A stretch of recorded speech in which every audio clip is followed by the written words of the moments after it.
Monday, January 12th at 6:03 p.m. Welcome to a special board meeting of Northland Board of Education. You'll all stand and join me for the pledge of allegiance. Pledge allegiance to the flag of the United States of America and to the republic for which it stands, one nation, under God, indivisible, with liberty and justice for all. Thank you very much. And I'll do a roll call next. Holly? Yes, I'm here. Jenna? Here. Marty's here. So Mr. Sealander? Here. Eric? Here. Jen? Here. So we have enough people in the business. Susie, has the meeting been posted? Yes, it has. Very good. Next item would be just getting into what's on the agenda here, and I don't have a copy of the agenda here. I have this here. Now it's all right. Just tell me what the next item is. The only item. Yeah, it's the only item. Oh, I gotta get a motion to approve the agenda here.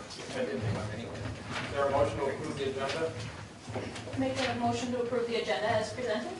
Okay. Motion has been made and seconded to approve the agenda. Is there any other discussion? If not, all those in favor say aye. Aye. Opposed? Motion carries. The next item is item 6, board discussion regarding the 7-12 committee recommendations. For the public, we're not doing any voting, we're just deliberating tonight is what we are. Anyways, Mike, I'll let it start things off. Okay, a number of people asked me what's the purpose of tonight's meeting, and just so everyone knows, after the last meeting we had over at the middle school gym, a board member requested a special meeting for further discussion. As a number of you were there over in the middle school, it's very difficult to conduct business in a gym. The way the setup was, it was hard for discussion, plus we had about 2 hours of public comment. So what we thought we would do tonight is open it up for discussion amongst the board.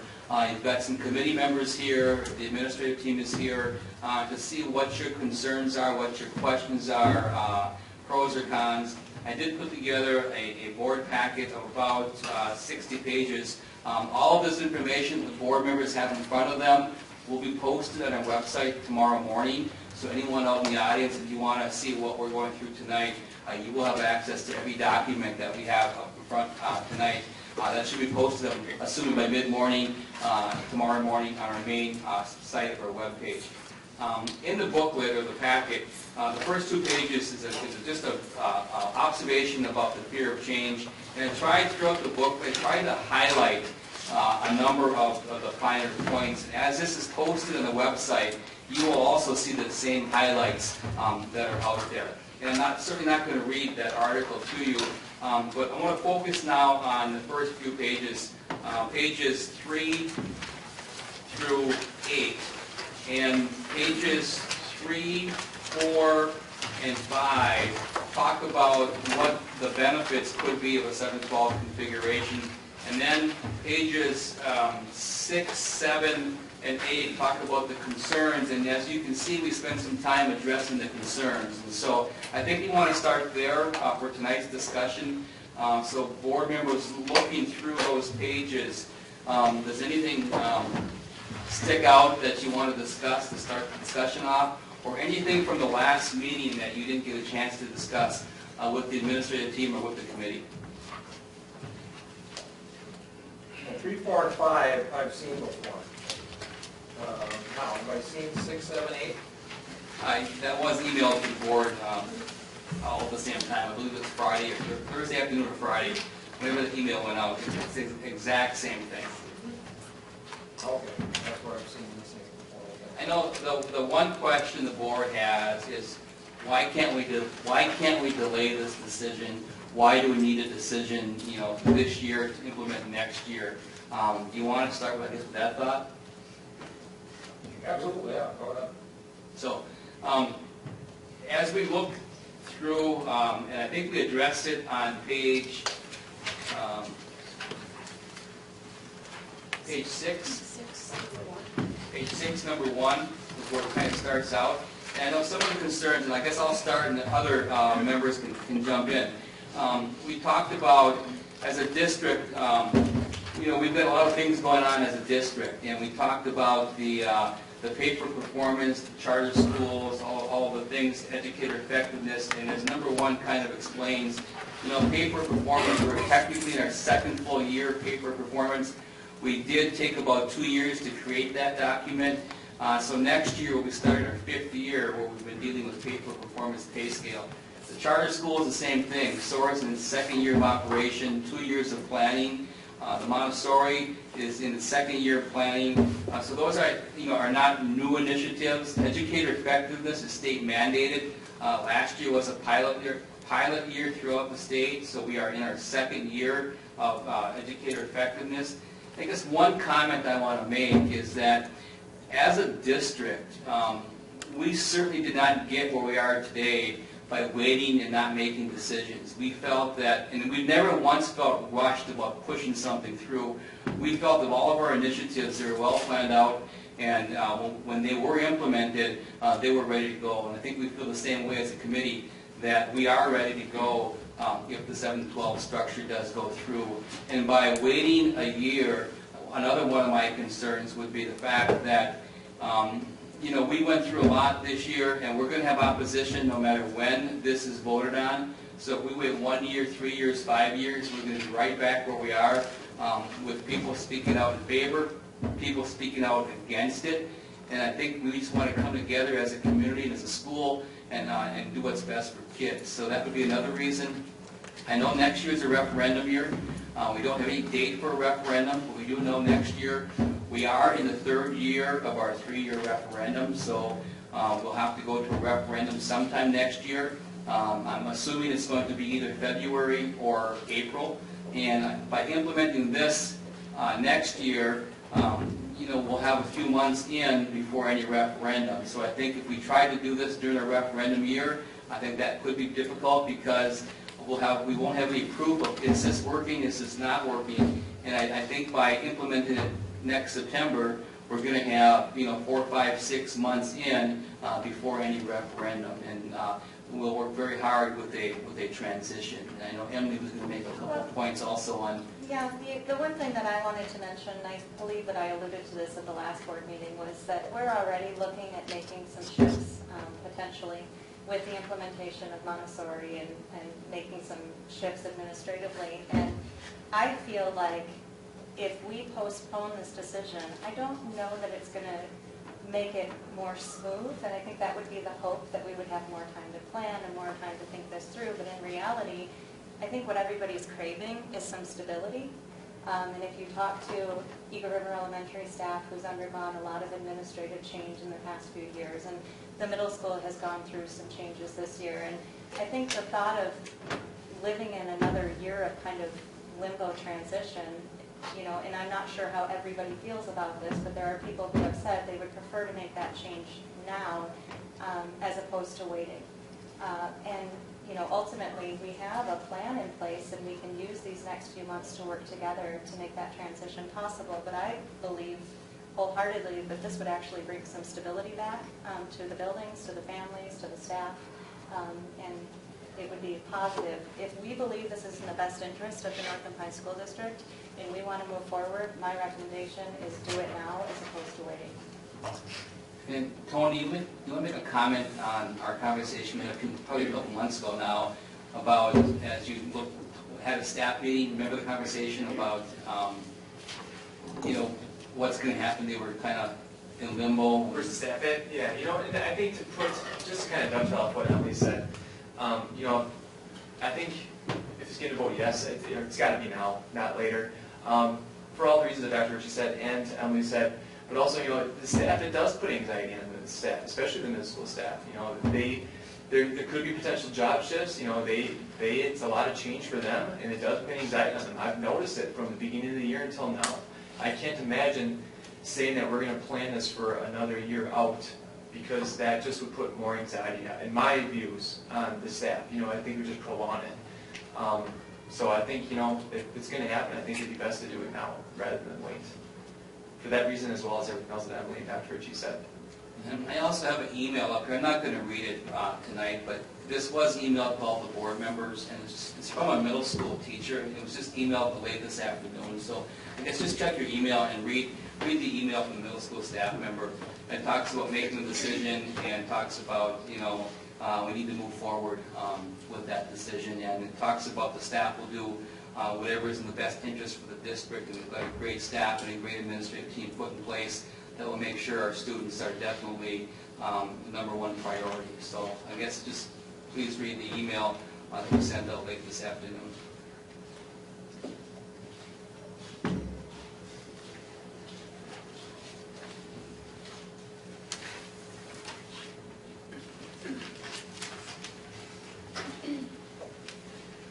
Okay, board, do you have comments on what you've heard from Tony, Emily, and Mike? Well, I would think that, I would agree, we need to make a decision, regardless of what that's going to be. Put it out another year or two or whatever, it's not going to solve anything really. So I think we need to have the extra debate tonight, make our decision next week or next week, and then be done with it, one way or the other. We can move on. I can't see why it's such a problem to set it further down the line. Some of this anxiety, I would think, is from the short window. If parents had 2 years to decide this, to get their hands around it, to get a feel for this, if the school structure with our pod and the physical aspects had more time to plan this, I feel a rush coming here, and I think that leads to anxiety in many fronts. Yeah, that's a perfect lead-in to page 9. Well, I put one of it, before you go on to 9, one of the other board members, what they've heard, so, Eric, Jen, Holly? What was the question? Well, this, in terms of what you've heard thus far from Mike and Tony and Emily. Nothing to add? You don't have anything, Jen, Eric? I'm in agreement with John, and I do feel it feels rushed. I know that, on the planning end, you will do everything possible to make it a smooth transition. I don't personally see why it needs to be done for next school year. To me, that seems rushed as well. Eric? I said what I said at the last meeting. I pretty much stand by what I had said. Like I said, if we make a decision, we have to do it. But both sides, we have to agree. Like I said, the first meeting with St. Germain, when we up the 5th and 6th grade, we have to agree after that point that we have to work on mending things too, as far as being back to community instead of having both sides pulled like we are right now. I mean, the only thing I'll add here is that, first of all, whatever the board decides to do next week, I am extremely confident that our staff and the people in our building will get the job done. Because we have outstanding staff. They know the kids, they know the parents, they know the system, and whatever is decided, I'm very certain that everything will work out quite well. And Mike alluded to something. I mean, we have made a lot of changes in the district since Mike has been here, and since with a lot of the staff has been here too. And the staff has been great adjusting to things. They really have. And a lot of the things, when I go around the state or when I go to the convention next week or something like that, they find out from Pines that does raise a lot of questions from people, because we are a district that is, I hate to use the word progressive, but we are. And we advance at lightning speed oftentimes. So it's really an honor to say you're from Pines when you go around the state. So, but anyway, I just wanted to say that a lot of the changes and everything that can be attributed to Mike, and to the staff. So, because they've accomplished remarkable things, and we do have a remarkable district. So, anyways, go ahead with your page 9. Okay, there's 2 initiatives out there we haven't really talked about, and we need to talk about them because they're coming up quickly. One starts on page 9, one starts on page 20. And as we all know that the people in Madison sometimes make decisions that affect everyone, either in a negative or positive way. And they're not wasting any time in education. Assembly Bill number 1 hit the floor this week, and they're actually having a public hearing on Wednesday morning on this bill. And basically, again, if you just want to read through the highlights, it really summarizes what Assembly Bill number 1 is. And they picked a real good one to start with.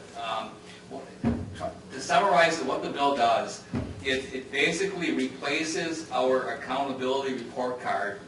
We've talked about the school report cards for the past 3 years. And that's a new initiative by DPI, and one I think is working pretty darn well. We understand what's in the report card. It's a one-page report card, but it's backed up by 17 pages of data to come up with your score, your raw score. And the scores are anywhere from, in our district, meets expectations to exceeds expectations. Or in the real high-flying districts, there's a few of them that have significantly exceeds expectations. What they want to do, they want to throw all that out. And there was a design team that spent about 3 years developing that school report card.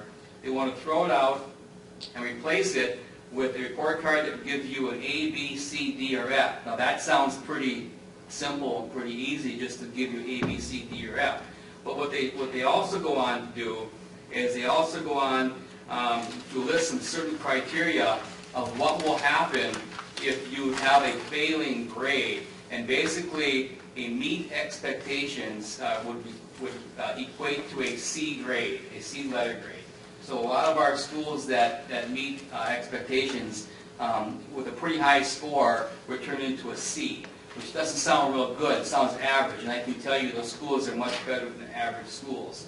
But when you look through the actual law and what happens, if a school, what happens if the school does not, this will be implemented with the 2016-17 school year. They'll take the data from the 2015-16 school year, and AB1, as it's called, would require any public school that receives a D or an F on the report card for the 2017-18 school year to implement a focus or priority plan or a similar improvement plan that has been approved by the, they're going to have an independent board that would oversee this. So it's not your local school board, it's an independent board that would oversee this, and then you would have 4 years to comply with that plan.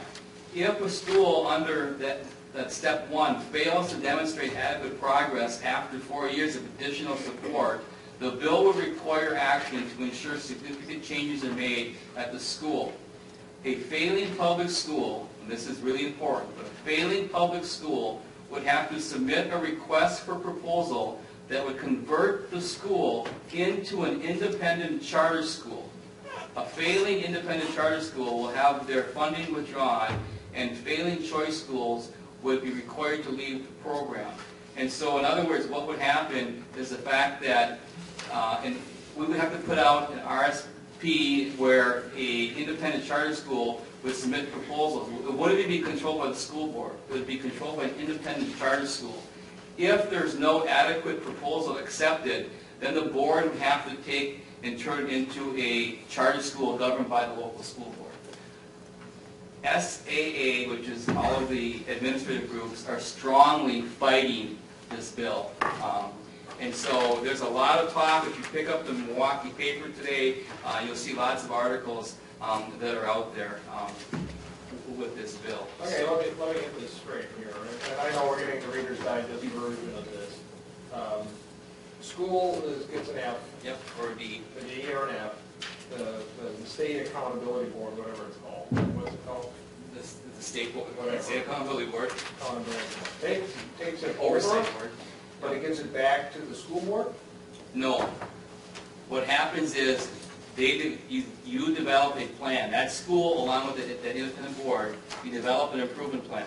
Right. You've got 4 years to show your growth. If you don't show growth, then that school will be taken over by independent charter schools, out of local board control. If no independent charter schools submit a proposal, then the school board would take it over again, but it must be turned into a charter school. I mean, in reality, I mean, what schools are going to actually not improve after 4 years? 4 years is a good amount of Yeah, time. if you're an F, you can't improve on it. There's a list in today's Milwaukee paper of the schools that would be under this right now a D or F, and there's over 100 schools in the state. Well, yeah, but I mean, they're at the DRF level, but to go from that level upwards over a 4-year period, what school district's not going to improve? It depends what's in the plan. It depends what's in the improvement plan. Yeah, And then also, the bill has to direct each school board annually to inform parents or guardians of each child between the ages of 3 and 18 who reside in the school district of all the educational options available to that child. So I'm assuming what that means is every district will have to make sure they promote youth options, course options, the charter schools within the districts, the 7th and 8th grade credit we talked about, which that could be a good thing for a district because it's just going to explain to all the parents what all the options are available to a child within that district. And so you could have a lot more students looking at youth options or course options, or which I guess is good for the So you're students. saying this board, we could lose our jobs? That's what you're saying? Well, how does this relate to the 7-12? Well, page 20. We talked about, I guess what we're trying to point out, if we delay the decision, there's other things coming down the road within the next 2 to 3 years. This is a very big item coming down the road over the next couple of years. Another one, which I believe is a very good thing, is the academic career planning. And we talked a little bit about this, but this is the first time you're going to see something in writing. DPI just came up with a draft. This would have to be implemented in the fall of 2017. And basically, every student, middle school through high school, would have a career plan in place, which I think everyone in the state is going to support having that type of plan in place. Now, the first few pages, it just talks about how the districts will implement, so I'm not going to go through that. I'm going to go through what is required by the middle school student. And so if you look at page 25, or I'm sorry, 35, page 35, it's all in yellow. So you can see what a middle school student is going to have to do with their career plan as they move through the process. The first column is just initiating, the second one is as you begin to implement it, and the third column is as you move forward after implementation within the middle school. And again, I'm not going to read all of that to you, but you can see what would be in the career plan, what the expectation of a middle school student is as far as having that plan.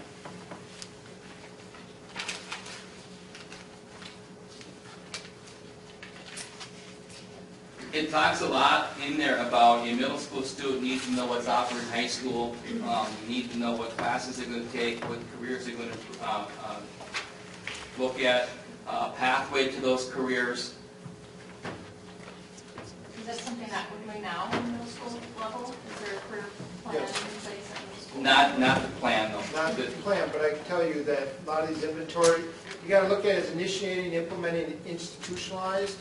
And one thing that was changed with this kind of would be like a small step, and then this is the next big step, is the state really suggested or required every 8th grader meet with their parents and guidance counselor to kind of talk about a career plan, choices, high school setting. Then in the 10th grade year, there's another chance to do it again.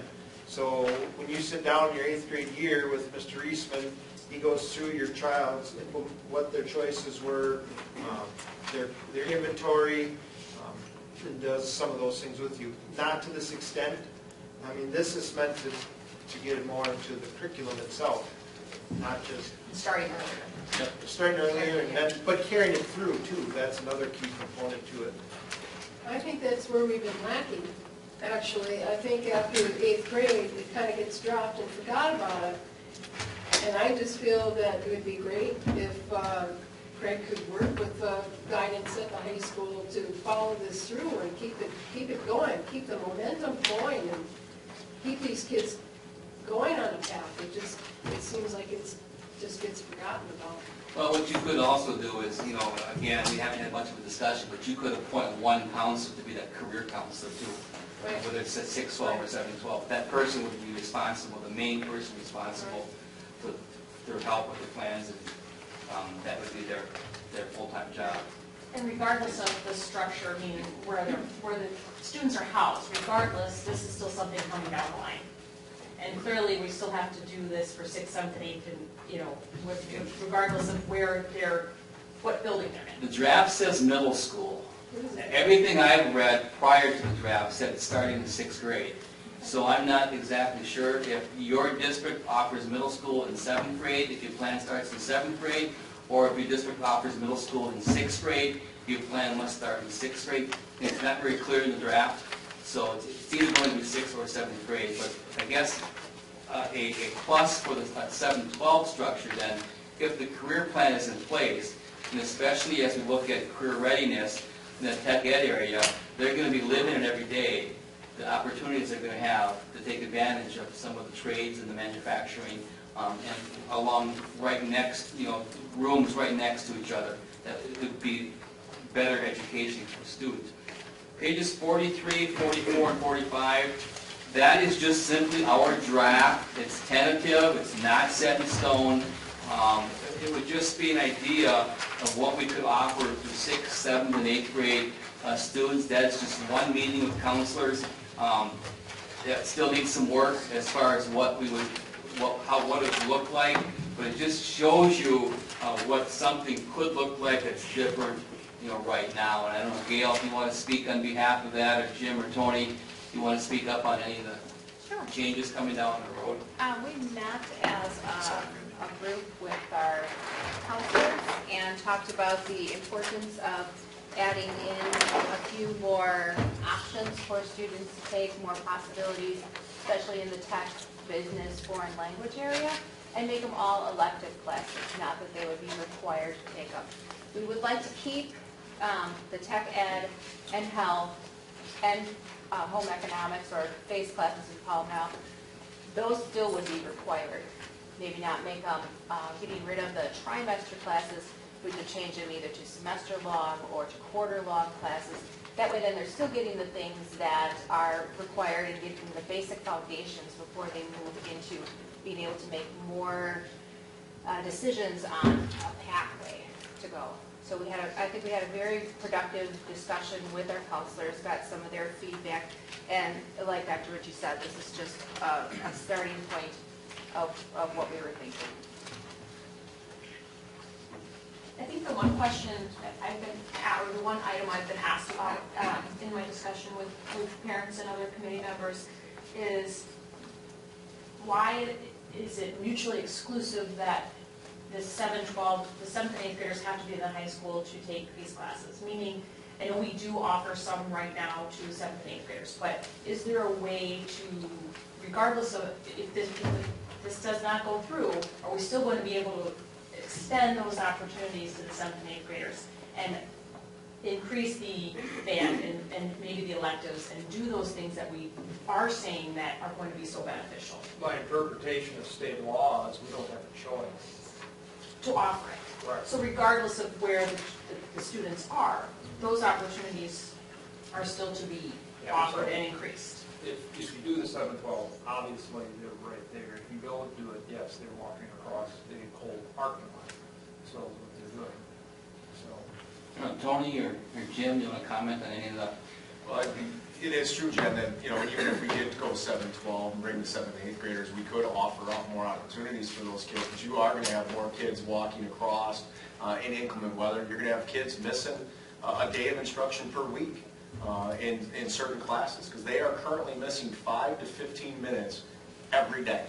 And even if you're on the same bell schedule, okay, to get from Mrs. Gaffney's science room, okay, in the middle school over to math at the high school, even if you're on the exact same bell schedule, you're going to be late for either the high school class or back over to Jim Byers' social studies class. So I think that impact is big, and we can't discount that. So if you increase more students doing that, you're going to increase more kids missing curriculum. That's exactly what I was going to say. Yeah. And that doesn't impact, and we're not even talking staff at that moment. How long does it take to get from Ms. Gaffney's class to the farm of tech ed? I've not timed it out myself. We used to have an 8-minute period. Now I walk a little faster than high school kids. 8 minutes I could get back, but that's on a normal day, just going, cutting through the back way and, you know, minding my business, getting there, not chatting, and stop and get your coat, because there are other things that are different. But when I had my office up on the second floor over there, and had to go to the K when I was curriculum quite a bit, but, you know, it is different in a class where you are trying maybe to ask a question to a teacher before you walk out the door, write what's on the board for your assignment, and then use the bathroom, get the lock. You know, you probably need a locker change, because you can't carry all your, some do, as, you know, they're carrying way more than they should, because they feel that pressure. It is, you know, it's a good 10, 12 minutes. And we Even still if have, it- sorry. Oh, and then the other thing is too, I mean, the bell schedules aren't going to align. No matter what we do, we can't align them. And it's because of passing time and because of Why can't we align them? Well, number one, passing time. What we'd have to do is we'd have to have a 5-minute passing time in the middle school, which isn't effective. You know, 3 minutes is all we need to pass. Our school's not as big. So what you do is just wasted time where kids could be in the seats learning. You know, the 2 minutes adds up, you know, from day to day, week to week, and throughout the year. The other thing is our lunch schedule. You know, we have to have, as is right now, the elementary students, we start lunch at 11 o'clock, which is earlier than we would like anyways.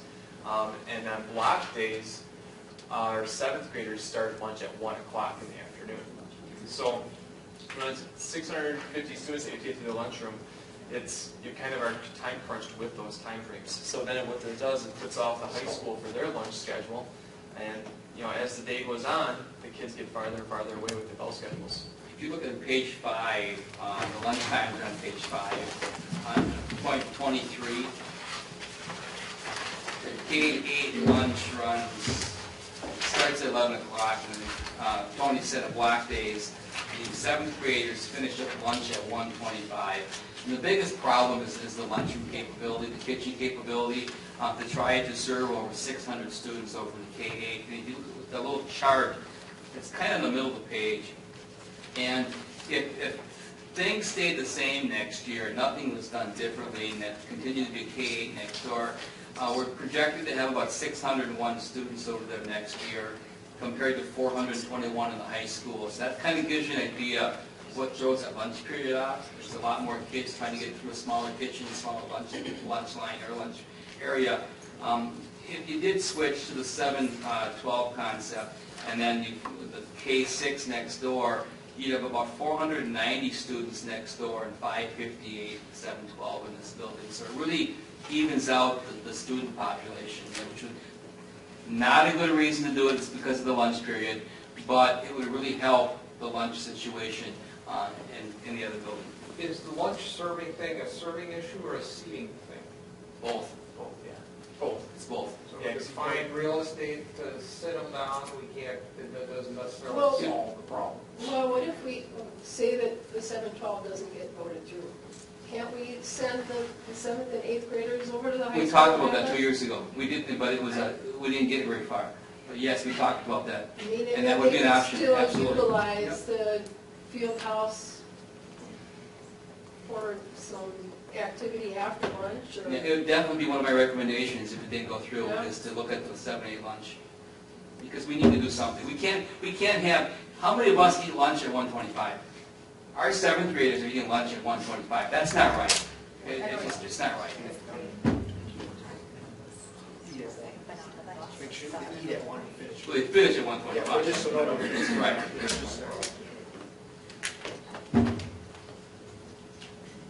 Other questions? And one of the other things that, since I'm talking, but one of the other things that have been brought to our attention in going through the different presentations, I think there's some misconceptions of the separation. You have the pod idea of having, or the house concept of the kids. Some emails that I've received have said that the kids, you know, their understanding of the concept is that they're going to be completely separated. And I know for a fact that we've discussed that many times, and that's not so. So obviously people are, you know, they're not maybe understanding the full thing. The kids are still going to be integrated. Correct. They're in classes, in passing time, in activities. So I mean, clearly that there's the house concept with for the 7th and 8th graders. But I think the idea that people have been concerned about is that the kids they want them to be absolutely separated, which is not possible or Well, they're realistic. not, you know, in defense of it, they're not separated on the bus, they're not separated at co-curriculars, they're not separated at other things.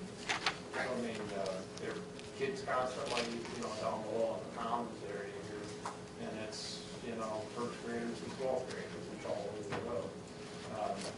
I just don't want, I want us to be clear in how we're moving forward with the discussion, that that was not ever stated, that it would be completely separated, maybe even if it was discussed at one time, because then I think that would be misleading.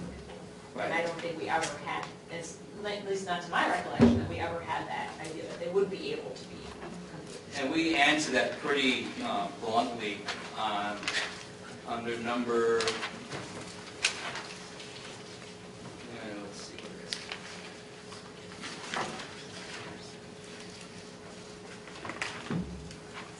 Page 7. Yeah, number 5. Page 7, number 5. Yep, and 7. Yes, 7th and 8th graders will transition throughout the building classes. And they would be in their pod for math, social studies, and language arts. So if you have a tech ed class, a phy ed class, a science class, band, music, lunchroom, you are walking throughout the building to get to that area. That's correct. As did the 3 site visits we went on, it's exactly what happened in all 3 of those facilities. And happens in our K-12 buildings, our neighboring districts all the time. They walk through one area to get to another area.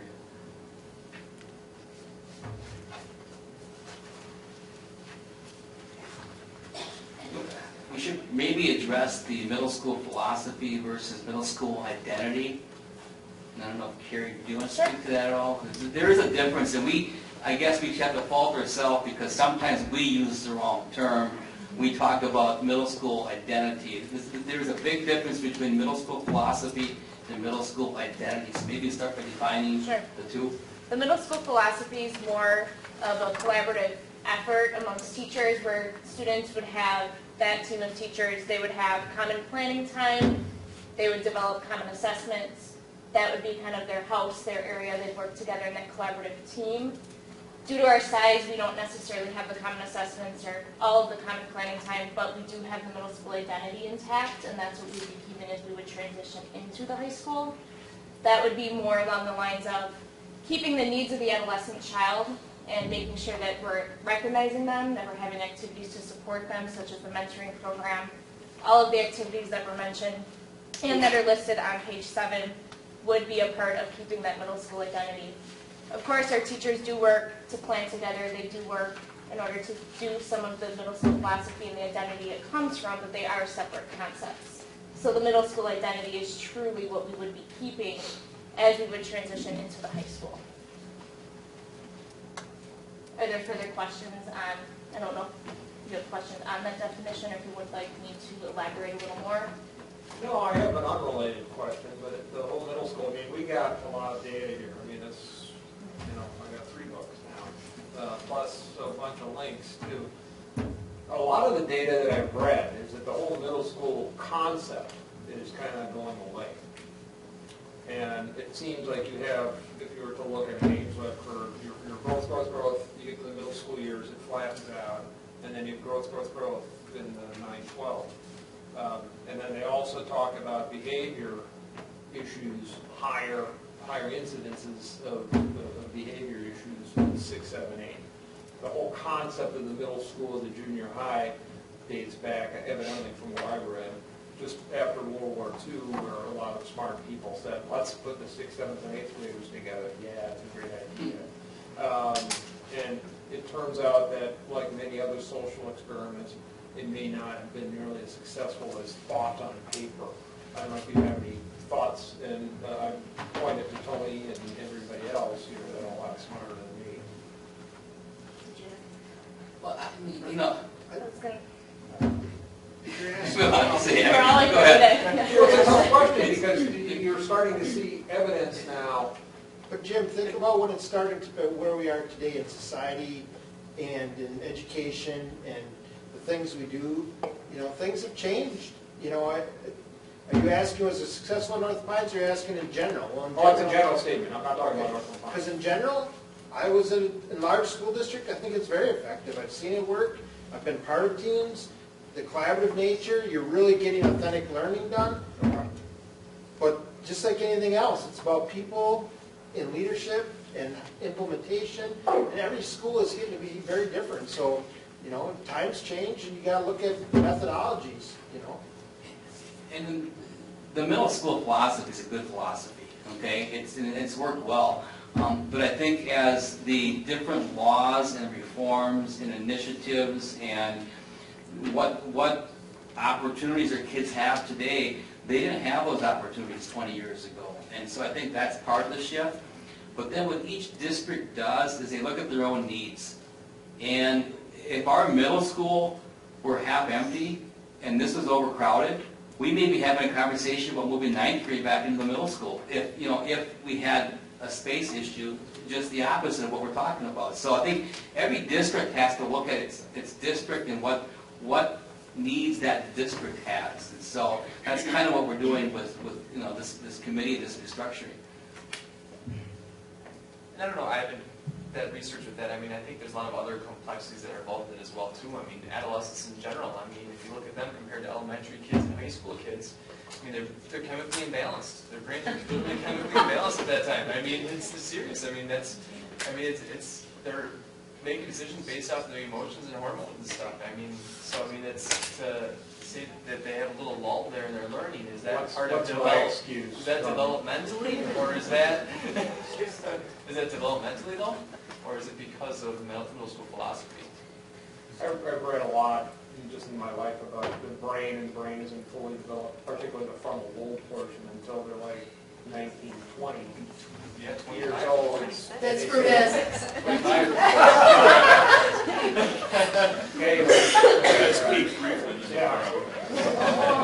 Anyway, but I mean, a lot of the decision making comes from the frontal lobe, and it's not fully developed, but you know, that's the reason why you do stupid things at 16, 17, 18. In the frontal lobe, that's the excuse I've used for years. So, I don't know what your excuse is.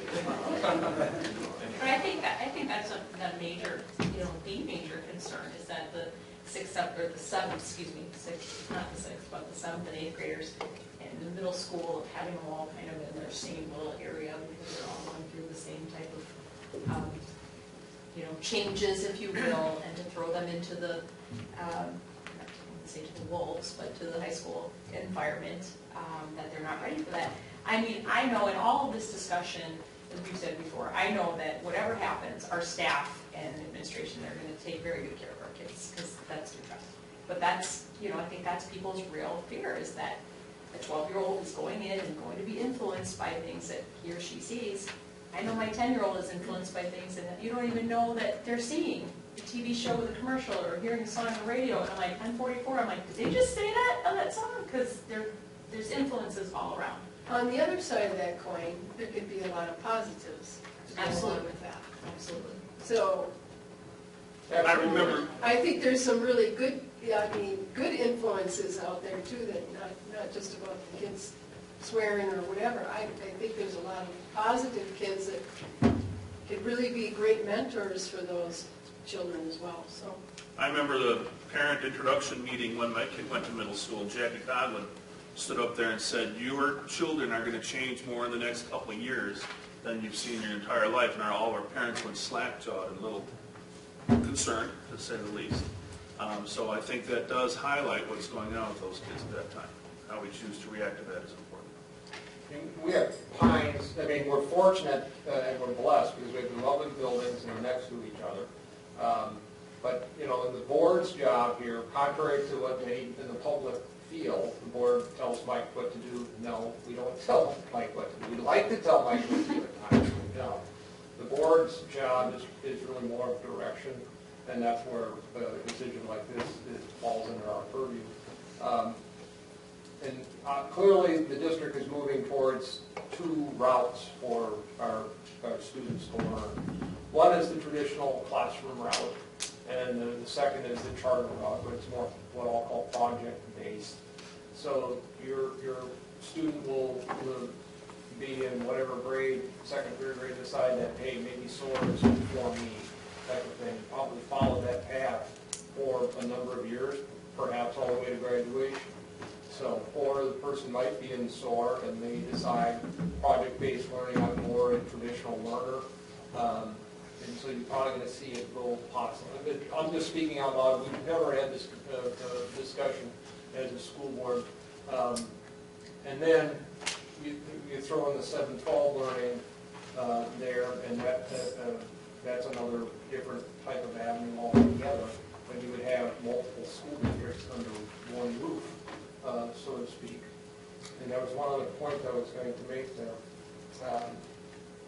And the train of thought left the station. So, anyways, that we're at a very interesting time, I'll say that. But it's all good.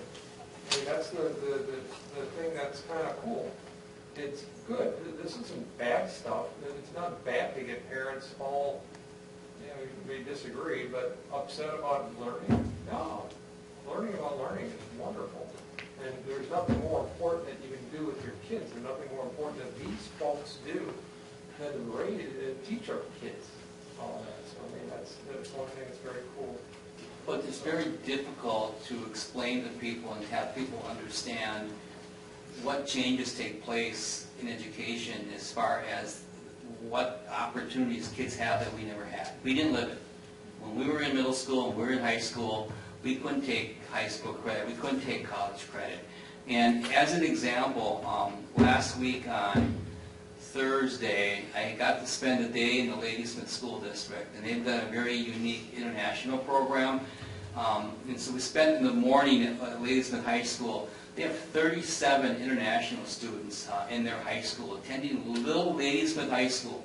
About 320 students. They have 37 international students from all over the world attending that high school. They also have in their district, it's called North Cedar Academy. It's private. It's going to be a boarding school. It is a boarding school. It's its first year of operation. It's basically going to replicate what Conserve was before they went to the semester system. And it's a 9-12 high school. Kids from all over the world, plus the U.S. When those high school kids leave that academy, they have a 2-year college associate degree in hand. Really? Yes. And so that's a huge change. That's a huge shift. And part of their rationale, however, for the international students is once they've got that 2-year degree, guess what? They can go to any 4-year university in Wisconsin because they have their 2-year associate degree from a tech or 2-year campus. So now that's an extreme example. But what I'm saying is that's how education, we never had that opportunity, but our kids now have that kind of opportunity. And it's not only about taking youth option classes or course options. Right here with our advanced placement classes, they can get their high school and college credit. And you know, we need to look at that, and we need to make sure that we have kids going in that direction. We also need to make sure we have kids with the right career path. They're going to go into tech ed or trades and manufacturing, that we provide them the right opportunity. And I think what this plan does, it really helps facilitate and drive that need. And that's a huge shift, but it's really good for all kids. And now we just talked about 7-12. This also benefits the other K-5 portion of the building next door, with providing better spaces, science labs for 5th grade, the face lab for everyone, better room utilization. So it's not just about 7th and 8th grade.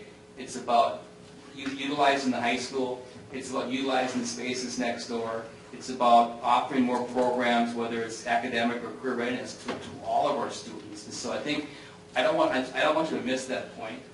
So we have to focus on the whole district and everyone that's involved.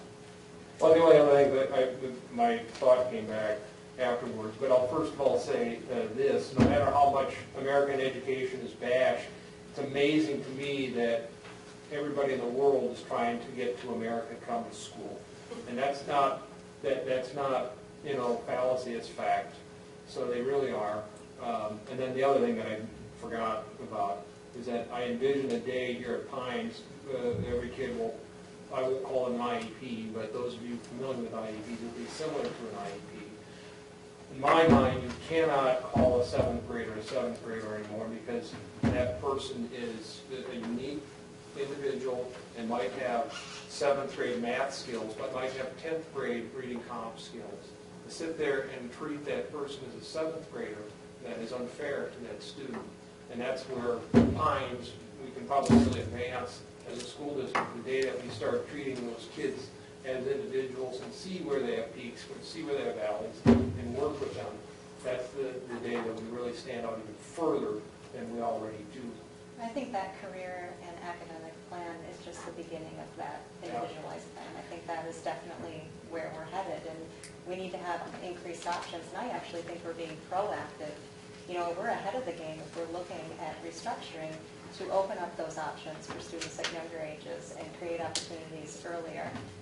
I hear, I mean, you know, we've talked about the social implications, and I understand the concern, and I've admitted that before, but the committee has worked hard to address those. We've spoken to mental health providers across the state. There isn't one who I've spoken to of the countless that I have who have said your plan is not good for children. So I just think we need to really think about what is the purpose of this, that there isn't some sort of secret initiative. We're really looking towards the future of education and ensuring that Northland Pines is prepared to educate students individually and give them the options that they deserve and that parents are going to demand. I'll take Jim's comment one step further. What you said is true, but you're also going to have the day when your students or our students will not be in school from 8 o'clock or 8:30 to 3:30. Okay, it's going to be whatever their plan calls for. They may not be here in the afternoon. They may not be here in the morning. They may be out in the business, especially the high school students. They may not be in school yet. They may be out in the trade. They may be out in manufacturing. They might be out in some tech area, some factory working.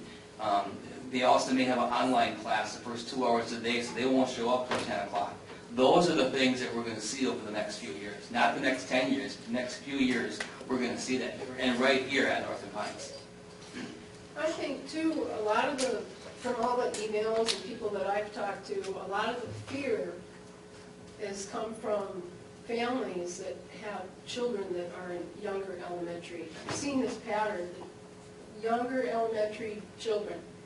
They haven't been to the high school to see what's available and how you could try and implement that a little bit sooner.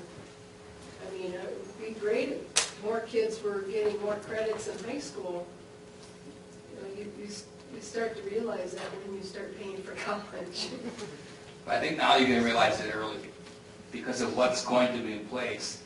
Those students and those families, if you look at that highlighted stuff in the book, it talks about how that career plan, you have to meet with the student and the parent and an adult in the building, and you continue to revise that plan and update that plan every year. And that's part of that bill talks about we have to let those options out, so we can't hide the fact that someone could take college credit and we have to pay for it, or the fact that they could take this Hebrew class in this high school because they offer it and we don't. So that's what that piece of that bill means, how we have to put that information out to the parents. And at the Land O'Lakes meeting last spring, Sherry Rank had brought up the whole idea of, which is not pretty much what you were saying with the college credit. If the 7th and 8th graders are taking high school credit and fees, you know, a child could advance and then be taking their college credits, as you said, the cost of education is not going down. And to have those credits established beforehand and get them through is a real benefit for families and students, and giving them that step up in the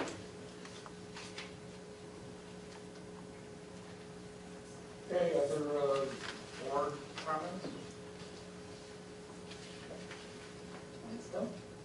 wisdom. We need that. Did the board see the email from Len Larson?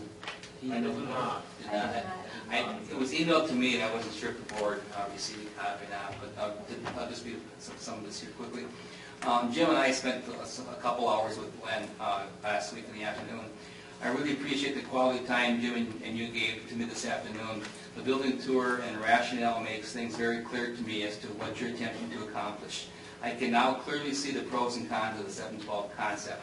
I will strongly support the school district with whatever decision is made.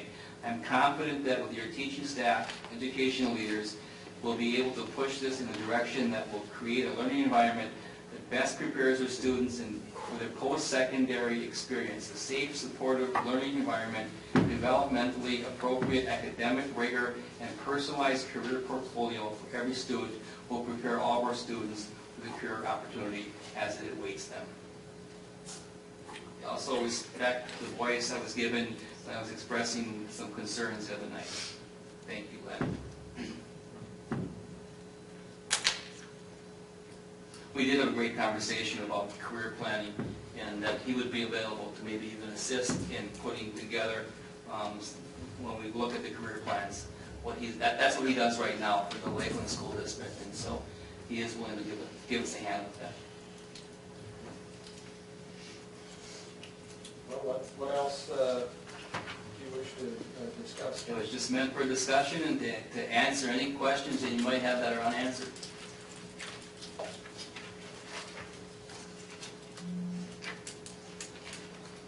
School board? Other comments, questions, wisdom?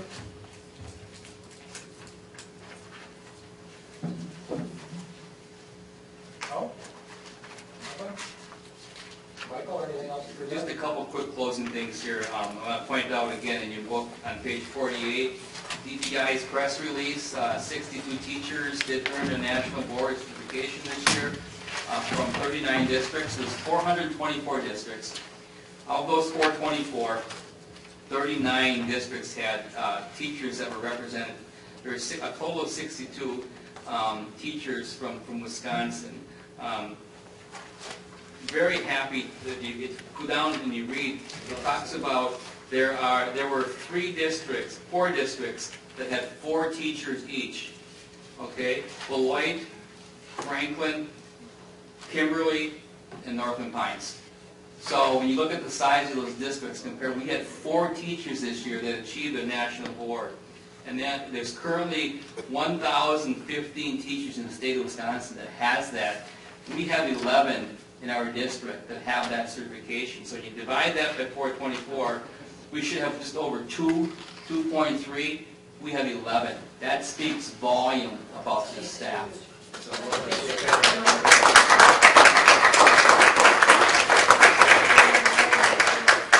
and then there's information on our charter schools, just again to remind you of our 3 charter schools. The last 3 pages are the actual brochure of the 3 charter schools that we have.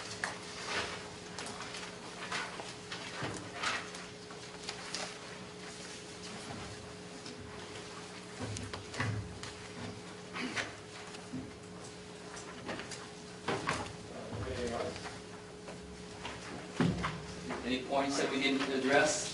Administrative team or committee, any points that we didn't bring up tonight? The only other point I'll make on this is that I want to thank my school board members who have been outstanding during this process. I want to thank the 7-12 committee first. I forgot to do that. I'm sorry. They did outstanding work digging this stuff up. And believe me, I think we all have been through it, and we know how much work and effort has been put through. But secondly, I want to thank school board members because we have different opinions on this. We're very, very respectful of one another on one another's opinions. I mean, whichever way we end up voting next week, and I really can honestly tell you I have no idea which way it's going to go. We all get along. And that sort of civilized debate seems to have been lost in this whole country lately, where you can agree to disagree and go on. And I ask that whatever vote that comes down next week, that you respect the other side, because there are, even though this is a very controversial and difficult decision for all of us, we're going to do what we feel is best.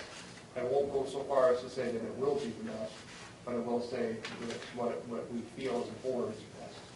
So, Ken? Just a quick question, Mr. Lady, you indicated that you will be voting next week. Is that a for sure thing?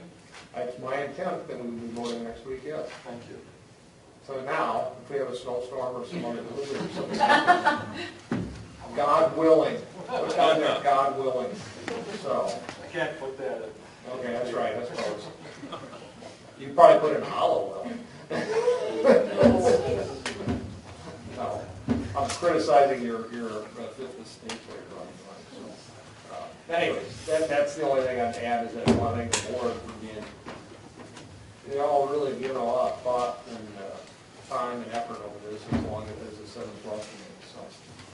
Other than that, I thank you all for coming out on a chilly night, and then otherwise, we gotta go into closed session and discuss some things. So I'll make a motion that we adjourn to closed session pursuant to statute 19.85, section 1, subsection C, Wisconsin statutes, in order to discuss a personnel matter regarding qualified staff member, and C, considering employment, promotion, compensation, or performance evaluation data of any public employee or which government body has jurisdiction or exercise responsibility. Is there a second? Second. Okay, motion has been made and seconded. Any other discussion?